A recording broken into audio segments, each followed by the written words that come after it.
Welcome to SS TV5 ప్రేక్షకులకు నమస్కారం. మెదక్ జిల్లా కేంద్రంలోని కోదండ రామాలయంలో బీజేపీ మహిళా మోర్చా అధ్యక్షురాలు కవితారెడ్డి ఆధ్వర్యంలో బతుకమ్మ వేడుకలు ఘనంగా జరిగాయి. ఈ సందర్భంగా మాట్లాడుతూ దేశ ప్రధాని నరేంద్ర మోడీ పిలుపు మేరకు మెదక్ జిల్లా కేంద్రంలో కోదండ రామాలయంలో ఈ బతుకమ్మ వేడుకలను ఘనంగా జరపతలపెట్టామని ఆమె తెలిపారు.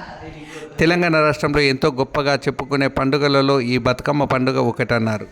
మహిళలు ఎంతో భక్తి శ్రద్ధలతో పువ్వులను గౌరవించి గౌరమ్మతో కొలిచే ప్రాముఖ్యత గల పండుగ ఈ బతుకమ్మ పండుగ అని అన్నారు. ఈ బతుకమ్మ సంబరాలలో పాల్గొని విజయవంతం చేసిన ప్రతి ఒక్కరికి ధన్యవాదాలని కవితారెడ్డి తెలిపారు. ప్రత్యేకంగా పువ్వులను పూజించే సంస్కృతి ఈ బతుకమ్మ పండుగ మన తెలంగాణ ప్రజలకు మాత్రమే ఉంది. తెలంగాణ ప్రజలకు ఇది మనం తెలంగాణ ఆడబిడ్డలు చేసుకున్న అదృష్టము. మేము బీజేపీ మహిళా మోర్చా తరఫు నుంచి మోదీ గారి పిలుపు మేరకు ఈరోజు మెదక్లో చాలా ఘనంగా బతుకమ్మ పండుగని జరుపుకున్నాము. అయితే కాంగ్రెస్ పార్టీ వచ్చేసి బతుకమ్మ చీరల పేరుతో ఇంద్రమ్మ చీరలు అని పెట్టారు. అది ఏ రకంగా వాళ్ళకి సబబు అనిపించిందో అర్థం కావట్లేదు. దాన్ని మేము ఖండిస్తున్నాము. బతుకమ్మ చీరలను తీసేసి ఇంద్రమ్మ చీరలను పెట్టడం ఇందిరాగాంధీ చేసిన అరాచకాలకు ఆకృత్యాలకి అడ్డు అదుపు లేదు. ఎంతోమంది మహిళల జీవితాలను నాశనం చేసి ఎంతోమంది మహిళలను జైలుకి పంపి ఒకరోజు అసలు ఆమెకు బతుకమ్మ అంటేనే తెలియదు, మన సంస్కృతి అంటే తెలియదు.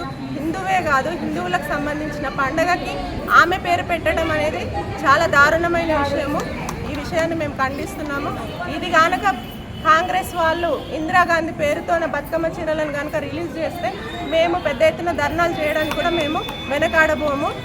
ఈ పేరు మాత్రం బతుకమ్మకే వదిలేయండి. కావాలంటే మీ క్రిస్టియన్స్లో ఎంతమంది ఉన్నారు వాళ్ళకి మీరు ఏమైనా కొత్తగా మీ పేర్లు పెట్టుకోండి, మీ దేవుళ్ళకి మీ వాళ్ళకి పెట్టుకోండి. అంతేగాని మా బతుకమ్మని ఈ చీరల పేరుతో ఇందిరాగాంధీ పేరు పెట్టి మా బతుకమ్మని అవమానిస్తున్నారు. ఇది ఎంత మాత్రం కరెక్ట్ కాదు. మేము దీన్ని ఖండిస్తున్నాము.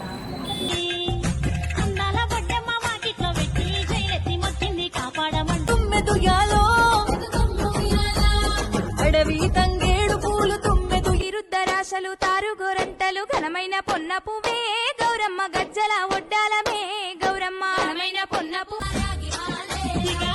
రంగు పూలు నచ్చిరా